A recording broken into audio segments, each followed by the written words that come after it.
வங்கதேசத்தில் நடைபெற்று வரக்கூடிய இந்த போராட்டம் தற்போது தொடர்ந்து அதிகரித்து வரும் நிலையில் பிரதமர் ஷேக் ஹசீனா தப்பி ஓட்டம் என்கிற தகவல் வெளியாக இருக்கிறது. அவர் கொல்கத்தாவுக்கு வருகிறாரா என்கிற தகவலும் தற்போது வெளியாக இருக்கிறது. இது தொடர்பான கூடுதல் கருத்துக்களை நம்மிடையே பகிர்ந்து கொள்வதற்காக மூத்த பத்திரிகையாளர் திரு சிவப்பிரியன் நம்மோடு தொலைபேசி வாயிலாக இணைந்திருக்கிறார். வணக்கம் திரு சிவப்பிரியன். வங்கதேசத்தில் நடைபெற்று வரக்கூடிய அந்த புரட்சி என்பது தற்போது இறுதி கட்டத்தை எட்டி இருக்கிறதா அப்படிங்கிற கேள்வி எழுகிறது. ஷேக் ஹசீனா தலைமறைவு அப்படிங்கிற ஒரு தகவலை எப்படி பார்க்கிறீங்க? இல்ல, அதாவது இது எதிர்பார்த்த ஒன்றுதான். என்றால் கடந்த 15 ஆண்டுகளாக ஷேக் ஹசீனா அவர்கள் பங்களாதேஷ் நாட்டினுடைய பிரதமராக இருந்து வருகிறார். அவருக்கு அந்த ப்ரோ டெமோக்ரஸி ஆக்டிவிஸ்ட் அப்படிங்கிற ஒரு பெயர் அவருக்கு இருந்தது. ஆனால் ஏற்கனவே இருந்த இன்னொரு தலைவரான அவரும் ஒரு பெண்மணி. இவங்க இருவருக்கும் தான் அந்த போட்டி என்பது பங்களாதேஷில் கடந்த பல 10 ஆண்டுகளாக நடந்து வந்து கொண்டிருந்தது. ஆனால் ஷேக் ஹசீனா அவர்களுக்கு பல நெருக்கடிகள் இந்த 15 வருடங்களில் இருந்தது. அதாவது தேர்தல், ஒவ்வொரு முறையும் தேர்தல் வரும்பொழுது தேர்தல்களை இவங்க ரீக் செய்யறாங்க. அதாவது முறைகேடுகள் செய்துதான் தேர்தலில் வெற்றி பெறுகிறார்கள் அப்படிங்கிற ஒரு குற்றச்சாட்டு இவர்கள் மீது எழுந்து கொண்டே இருந்தது.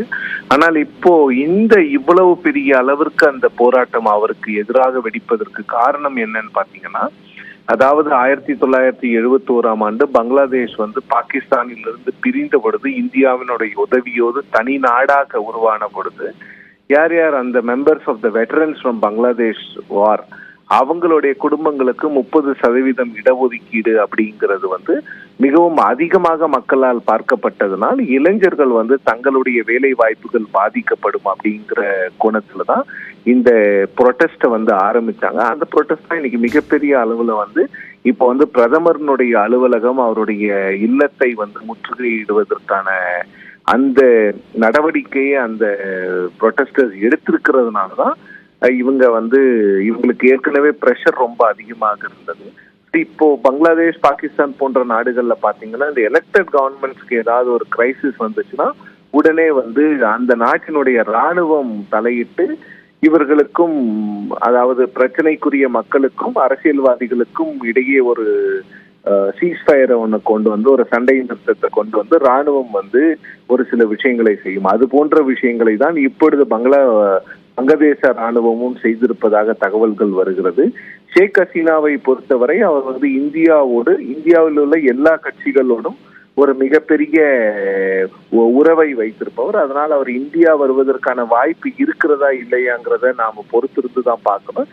ஏன்னா ஏற்கனவே தஸ்லிமா நஸ்ரீன் அப்படிங்கிற ஒரு வங்கதேச எழுத்தாளருக்கு அங்க வங்கதேசத்தில் பிரச்சனை எழுந்த போது இந்தியா அவருக்கு அவங்களுக்கு ரெஃப்யூஜ் கொடுத்திருக்காங்க. அவங்க இப்ப இந்தியால தான் தங்குறாங்க. அவங்களுக்கு அடைக்கலம் கொடுக்கப்பட்டிருக்கிறது, இந்தியா ஏற்கனவே கொடுத்திருக்காங்க. சோ ஷேக் ஹசீனா கொடுப்பதற்கான வாய்ப்புகளும் இருக்கிறது. ஆனால் அந்த முடிவை எடுக்க வேண்டியது மத்திய அரசு தான். ஆனால் இந்த வங்கதேசத்தில் நடைபெறுகின்ற பிரச்சனை பாத்தீங்கன்னா, மாணவர்கள் போராட்டத்துக்கு கிடைத்த ஒரு மிகப்பெரிய வெற்றியாக தான் இதை பார்க்க தோன்றுகிறது. இன்னொன்னு என்னன்னு பாத்தீங்கன்னா, இப்ப இந்த போராட்டம் இனிமேல் முடிவுக்கு வருமா, இல்ல ராணுவம் என்ன சொல்ல போகிறது? ராணுவ தளபதி இன்னும் சற்று நேரத்தில் மக்களிடையே உரையாற்ற போகிறார். இன்னொரு அரசாங்கம், அதாவது ஒரு இடைக்கால அரசாங்கத்தை ராணுவம் கொண்டு வருமா, அல்லது உடனடியாக தேர்தல் அங்கு அறிவிக்கப்படுமா அப்படிங்கிற விஷயங்கள் எல்லாம் பார்த்த பிறகுதான் வங்கதேசத்தினுடைய இந்த பிரச்சனை எந்த கோணத்தில் செல்கிறது அப்படிங்கிறத பார்க்க முடியும். பாலது தற்போதைய ஒரு தற்காலிக நடவடிக்கையாக வங்கதேசத்தை முழுவதுமாக ராணுவம் தன்னுடைய கைக்குள் எடுக்கும், ராணுவ ஆட்சி தற்போது அமல்படுத்தப்படும், புதிய பிரதமரை தேர்ந்தெடுக்கும் வரை அப்படிங்கிற ஒரு நிலை ஏற்படுமா? அதற்கான வாய்ப்பு இருக்கா? இல்ல, அந்த வாய்ப்பு இப்ப இருக்குமான்னு தெரியல. ஆனால் ஒரு இடைக்கால அரசு இப்போது இந்த ராணுவ தளபதிகள் ஆட்சி பொறுப்பை ஏற்பது கடந்த ஒரு 15-20 ஆண்டுகளமாக பாகிஸ்தானிலையும் பங்களாதேஷ்லயும் இல்லை. ஸோ அது போன்ற விஷயங்களை இன்று இப்படி இந்த ஒரு சோசியல் மீடியா ஏஜ்ல மக்கள் ஏற்றுக்கொள்ள மாட்டார்கள் அப்படிங்கிறது. இன்னொன்னு பாத்தீங்கன்னா, இப்பதான் ஒரு எலெக்டட் கவர்மெண்ட்டுக்கு எதிராகவே இவ்வளவு பெரிய போராட்டம் நடந்திருக்கும் பொழுது ஒரு ஆர்மி ஒரு கவர்மெண்ட்டை எடுக்கிறது எந்த அளவுக்கு மக்களும் அந்த மாணவர்களும் போராட்டக்காரர்களும் ஏற்றுக்கொள்வார்கள் அப்படிங்கிற கேள்வி இருக்கிறது. ஆனால் ஒரு இடைக்கால அரசாங்கம் போன்ற ஒரு அரேஞ்ச்மெண்ட்டை தான் ராணுவம் வந்து கொண்டு வந்து அதை தான் அவங்க இம்ப்ளிமெண்ட் பண்ண ட்ரை பண்ணுவாங்கன்னு நினைக்கிறேன். ஏன்னா பாகிஸ்தான், பங்களாதேஷ் போன்ற நாடுகள்ல ராணுவ தலையீடுகள் இருக்கிறது, இல்லை என்று யாரும் சொல்ல முடியாது. ஆனா பாகிஸ்தான்ல ரொம்ப அதிகமா இருக்கும். பங்களாதேஷ்ல அவங்க ஒரு டெமோக்ராட்டிக் கண்ட்ரியா அதை எடுத்துக்கொண்டு போவதில் ரொம்ப ரெசல்யூட்டா இருக்கிறதுனால அவங்க வந்து அது போன்ற விஷயங்கள்ல ஒன்றும் பெரிய அளவுல கான்சென்ட்ரேட் பண்ண மாட்டாங்கன்னு நினைக்கிறேன். ஆனா இனிமேல் வருகின்ற விஷயங்கள் தான் இனிமேல் என்னென்ன முடிவுகள் எடுக்க போகின்றாங்க. ஏன்னா பிரதமர் அவர்கள் ராஜினாமா செய்ததாக தகவல்கள் வருகிறது. ராஜினாமா செய்துவிட்டு தான் அவர் வேறு ஒரு நாட்டுக்கு தஞ்சம் புகுந்த அந்த விஷயத்த பண்ணியிருக்காங்க. ஸோ அப்படி இருக்கும் பொழுது அவங்க வந்து முடிச்சுட்டாங்க. ஸோ அந்த சாப்டர் முடிஞ்ச பிறகு அடுத்த சாப்டர் என்னங்கிறது ஆர்மி டிசைட் பண்ணி, ஏன்னா இப்போ இவங்க ரிசைன் பண்ணதுனாலேயே அந்த பிரச்சனை முடிஞ்சிடாது. அந்த கோட்டா என்ன கோட்டாவோ அந்த கோட்டாவை வந்து ரிவர்ஸ் பண்ணணும்.